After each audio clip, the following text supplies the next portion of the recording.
دانیال اس کا 6 باب اور اس کی 7ویں آیت. اور اگر ہم اس پورے باب کا جو ہے تھوڑا سا اس پر غور کریں تو یہاں پر ہمیں دانیال کے بارے میں جو ہے ایک بات ملتی ہے کہ وزراء نے دانیال کے خلاف کیا کیا؟ ایک منصوبہ بنایا. اور وہ منصوبہ کیا تھا کہ جو اس وقت کے جو معبود تھا اس سے ہٹ کر کسی اور معبود کو یا آدمی کے آگے جو ہے وہ درخواست کرے گا وہ شیروں کی ماند میں ڈالا جائے گا. کیا دانیال نے اس حکم کو مانا؟ دانیال کے اندر وہ حکم موجود تھا، اس نے اپنے اندر اس کو پیوست کر لیا تھا کہ تو کسی اور معبود کو نہ ماننا.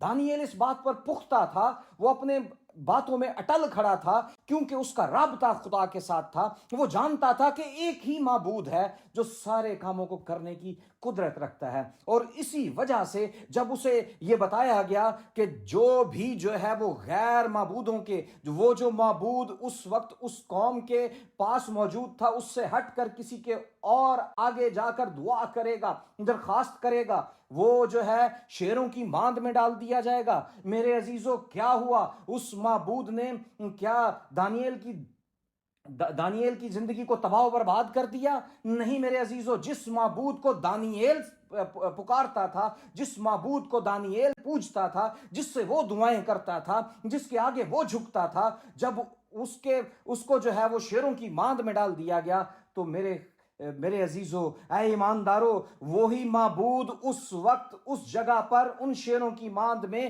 دانیال کے ساتھ وہاں موجود ہوا تاکہ اپنے بندہ کو جو اس کے حضور میں ہر وقت دعا کرتا تھا، وہ کسی اور معبود کے آگے جھکتا نہیں تھا، کسی اور معبود کو مانتا نہیں تھا، بلکہ اس نے کیا کیا کہ اس معبود کو جو خداوندوں کا خدا ہے، وہ معبود جو معبودوں کا معبود ہے، اس کے آگے دعا کی، التجا کی، اور خدا نے اسے سرفرازی بخشی. یہاں تک کہ وہ بادشاہ بھی اس بات کے لیے بڑا پریشان تھا کہ کیا ہوگا دانیال کے ساتھ، لیکن دوسری طرف وہ اس بات کو لیے بھی اپنے دل میں پرسکون تھا کہ جس خدا کی عبادت دانیال کرتا ہے وہ اسے بچانے کی قدرت رکھتا ہے. یہ تھا بڑا ایمان اس وقت اس بادشاہ کے اندر بھی اور جو ہے دانیال کے اندر بھی. اور جنہوں نے دانیال کے خلاف منصوبہ بنایا وہ شرمندہ ہوئے اور انہی شیروں کا جو ہے وہ لقمہ بنے. کیونکہ وہ غیر معبودوں کے آگے جھکنے والوں میں سے تھے.